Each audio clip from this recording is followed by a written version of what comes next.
Bienvenue sur La Grande Vie, le podcast de Lisa et Mathieu Poula. Ici, on se bat pour montrer que le plus grand mensonge de l'histoire qui a été fait aux parents et aux non-parents, c'est qu'on ne pouvait pas combiner et qu'il fallait choisir entre être des bons parents, avoir le top de sa forme, être au top de sa forme, être indépendant financièrement, voyager à travers le monde et aider et inspirer les autres dans le processus.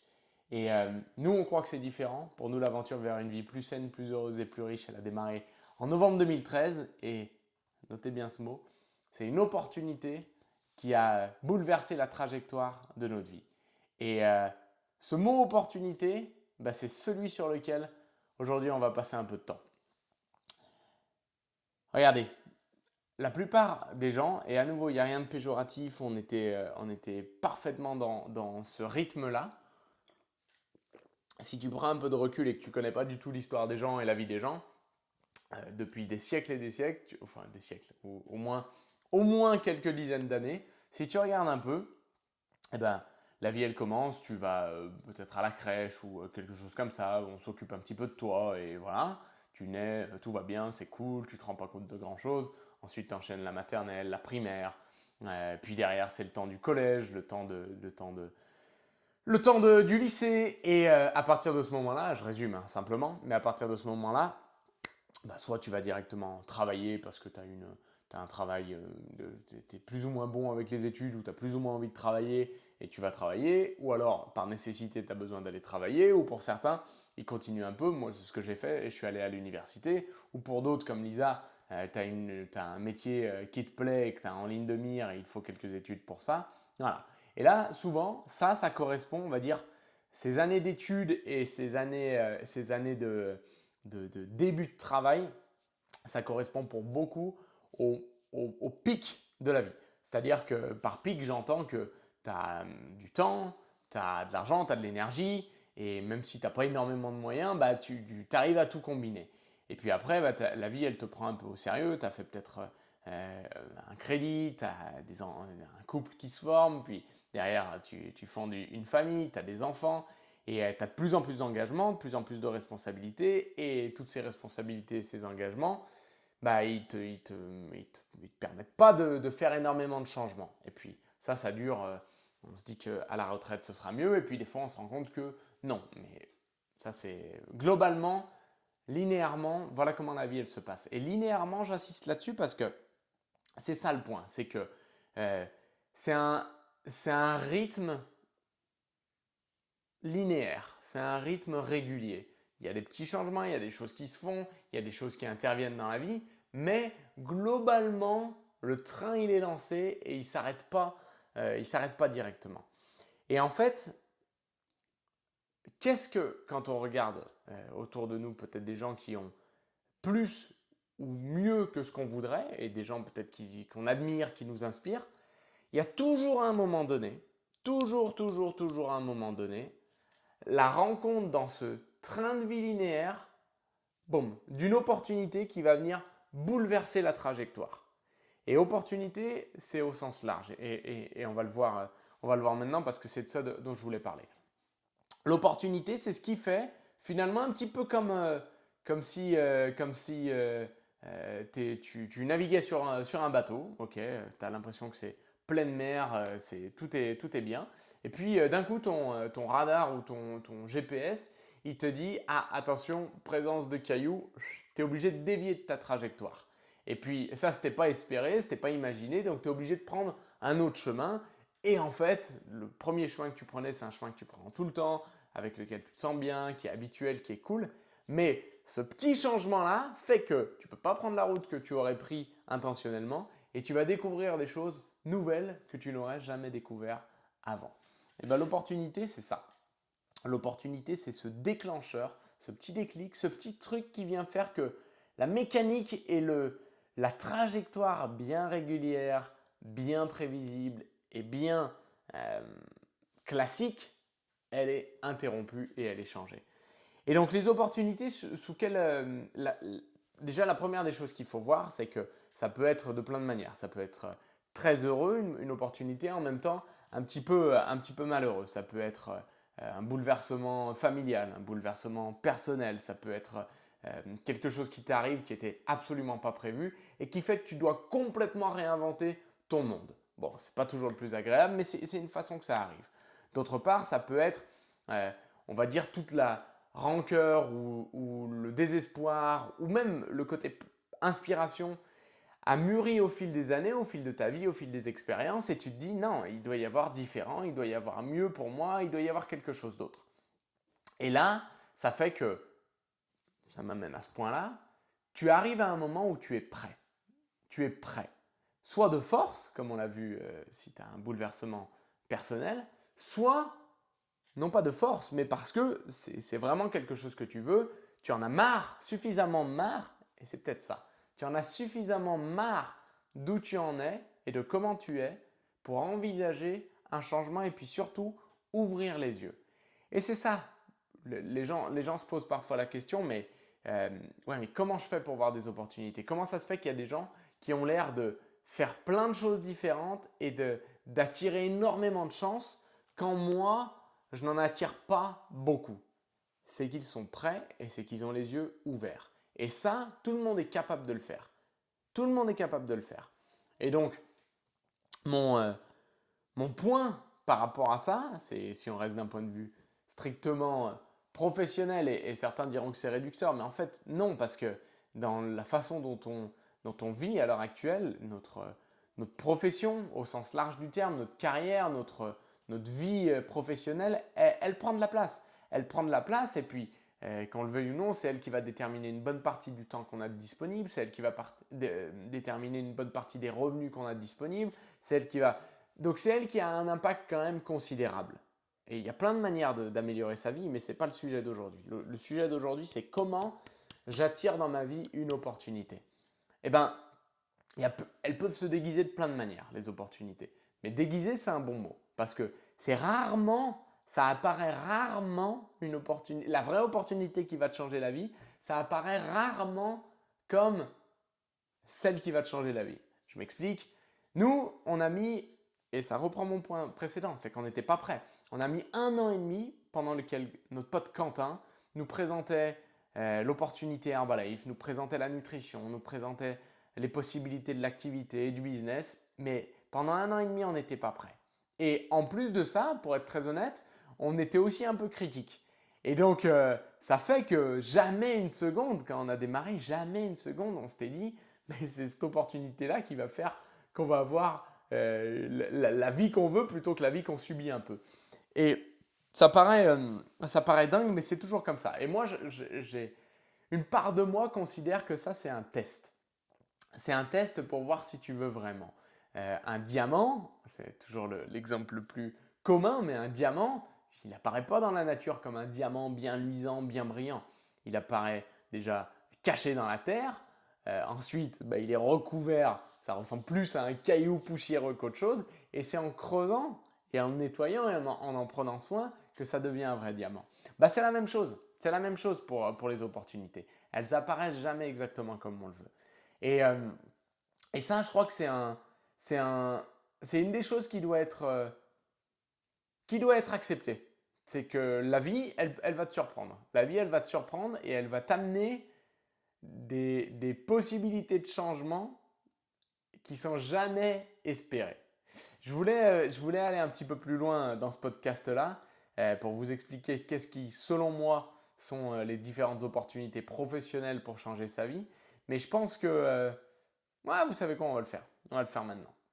La première, si tu as un boulot traditionnel, si tu es salarié, si tu es employé, tu peux te dire, une opportunité pour moi, c'est une promotion. Et c'est clair que des fois, il y a des promotions qui vont t'amener peut-être à changer de région, à doubler tes revenus. C'est rare, mais ça peut arriver. Mais souvent, ce qui vient avec ces promotions, c'est que ta responsabilité augmente, donc naturellement, l'énergie et l'effort que tu as à mettre dans ton travail doit augmenter. Donc ça fait que ça crée un déséquilibre entre ta vie personnelle et ta vie professionnelle qui prend de plus en plus de place. Et même si c'est fait dans la bonne intention, parce que tu te dis ma vie professionnelle, elle va améliorer ma vie personnelle, à la fin, tu as moins de temps et peut-être même moins d'énergie à consacrer aux choses que tu aimes et aux gens que tu aimes vraiment. Donc, attention à ces opportunités qui paraissent évidentes, mais qui sont des fois déguisées, pas de la bonne manière. La deuxième, et ça fera l'objet de tout un podcast, je pense, c'est ce qu'on appelle l'investissement. Il y a beaucoup de gens, si tu regardes sur Internet, on te promet de l'investissement dans l'immobilier, de l'investissement dans les crypto-monnaies, dans la bourse, etc.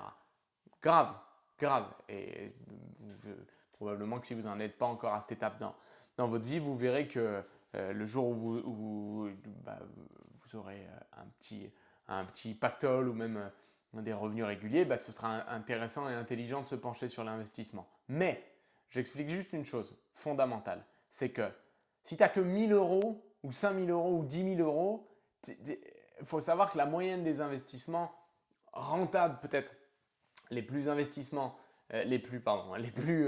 avantageux et les plus rémunérateurs, par exemple la bourse, si tu fais entre 6 et 8% de rentabilité par an, c'est énorme déjà. Donc, ce que j'essaye juste de dire, c'est que 6 à 8% sur 10 000 euros, ça fait que 600-800 euros. Donc oui, l'effet cumulé, et ça c'est un truc dans lequel je crois particulièrement, il va avoir un impact monumental à terme. Et c'est pour ça que ce n'est pas l'investissement, ce n'est pas une opportunité qu'il faut mettre de côté. Mais, ce n'est pas ça qui va te changer la vie immédiatement. Ce n'est pas ça qui va créer un changement dans ton style de vie, dans ta qualité de vie immédiatement, parce que c'est juste pas assez. Et si tu veux plus, des rendements plus élevés, il faut accepter un risque plus élevé. C'est mathématique, c'est de base, ça, c'est les connaissances de base. Et donc, ça veut dire qu'un potentiel de perte beaucoup plus élevé, un potentiel, accepter aussi que tu vas passer quelques nuits blanches et avoir quelques sueurs froides. Et peut-être que c'est très bien pour toi, mais à nouveau, si tu démarres avec quelque chose qui est très faible, tu ne vas pas pouvoir faire grand-chose. La vraie stratégie, ça c'est à part, mais on en parlera, la vraie stratégie, c'est d'avoir une activité qui génère beaucoup, et puis derrière, tu peux investir. Et ça, c'est autre chose. Et là, ça compte. Et le troisième, ça pourrait être de te dire, écoute, je vais utiliser une activité qui fonctionne déjà, un business qui fonctionne déjà, et comme il fonctionne déjà, il n'y a pas de raison que ça ne fonctionne pas avec moi. Et c'est vrai, typiquement, tu peux faire des franchises, McDonald's, Domino's Pizza, ou je ne sais quoi, pas que de bouffe d'ailleurs, mais franchise immobilière ou n'importe quoi. Grave. On revient au problème de base qui est que ça coûte beaucoup, ça coûte énormément et au plus la franchise elle est éprouvée et au plus j'allais dire ta réussite elle est quasi inévitable, et au plus le coût d'entrée il est élevé. Et moi c'est quelque chose que j'avais regardé quand j'étais dans mes études, je me disais mais ça peut être une option, mais c'était inabordable, inaccessible et c'est rare de trouver quelqu'un ou une banque qui va te suivre là-dedans. Et puis des employés, du stress, énormément de choses. Donc, ça, tu peux aussi te dire, je vais créer une entreprise. Créer une entreprise, excellente idée. En revanche, si tu regardes un petit peu l'historique aussi, et ce n'est pas pour décourager, mais je crois qu'au bout de 5 ans, il n'y a que, c'est quelque chose comme 80% des entreprises qui ont déjà fermé, ou 90%, c'est un truc incroyable. Donc, ce n'est pas juste la question d'avoir une idée, c'est comprendre que créer une entreprise, ça va amener beaucoup, beaucoup, beaucoup de choses. Et pareil, il faut être prêt et il faut être prêt à avoir quelques sueurs froides. Et la dernière, évidemment, c'est celle que je veux mettre le plus en avant parce que déjà, moi je peux t'accompagner là-dedans, je peux te former, je peux te guider et comme on l'a fait avec beaucoup de gens dont je parlerai dans un prochain podcast, c'est une opportunité type Herbalife. Et type Herbalife, pour pas dire que Herbalife. Pourquoi? Parce que depuis 42 ans, on a un produit extraordinaire qui répond aux besoins de tout type de profil et qui est demandé, et qui est fortement demandé, dont le marché ne fait que grandir, parce que même si j'ai l'impression qu'avec Lisa, on fait un travail excellent, et avec toute la team que je salue, on fait un travail incroyable, plus de 8-9 000 consommateurs tous les mois, quand je sors dehors, il y a toujours autant de gens qui galèrent d'un point de vue de leur état de forme. Donc il y a un marché qui est monumental. Et puis derrière, un des points essentiels de l'opportunité et qui moi m'a convaincu quand j'ai démarré, c'est que tu n'as pas besoin d'argent. Tu n'as pas besoin de connaissances, tu n'as pas besoin d'avoir un diplôme, tu n'as pas besoin j'y reviens parce que c'est fondamental, tu n'as pas besoin de beaucoup d'argent. Tu n'as pas besoin d'argent en réalité. Et ça fait que on parle de quelque chose qui est vraiment capable de donner un tournant à ta vie. Le trick là-dedans, le petit truc un peu qu'ils vous disent pas ou qu'on vous dit pas, enfin du moins, ou peut-être que tu veux pas entendre plutôt, c'est que comme ça coûte rien, des fois ton investissement, ton engagement plutôt, est faible. Et comme il est faible, ben en face, les gens ne te trouvent pas très sérieux, pas très engagé, donc ils ne vont pas avoir envie de s'engager avec toi. Donc ça, c'est aussi c'est un autre point, mais pareil, ce n'est pas le moment de l'aborder maintenant. Mais ça, c'est une des opportunités qui peut venir parce que pourquoi c'est une différence avec, par exemple, une franchise, on l'a vu, par rapport à l'argent qui est mis. Pourquoi c'est une différence par rapport à une augmentation de salaire ou à créer une entreprise? C'est que tu vas créer un réseau de distribution, tu vas créer une équipe qui va grandir et qui va devenir indépendante de toi. Et là-dessus, ça veut dire que tes revenus vont continuellement augmenter, mais que toi, ton niveau de travail personnel, il va globalement toujours rester le même, voire même si tu as envie de baisser un petit peu le rythme au fur et à mesure. Et ça, c'est unique. Et ça, c'est unique.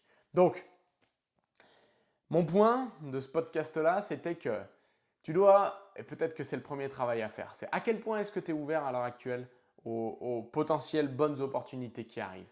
Est-ce que tu cherches toujours le petit truc qui pourrait faire que ça va pas marcher? Est-ce que tu es plutôt tellement concentré sur tes problèmes que tu n'as aucune possibilité de regarder les opportunités qu'il y a? Bref, il faut être prêt.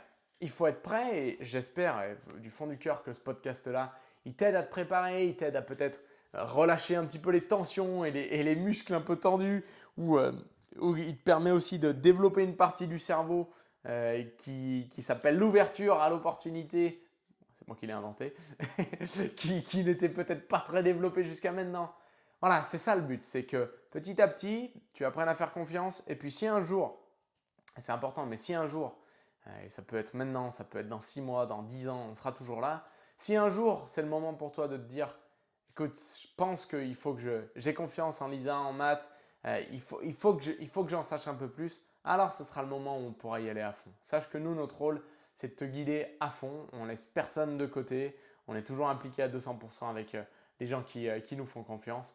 C'est peut-être pour ça qu'on est toujours aussi excités. Passez une belle journée et on se voit très vite.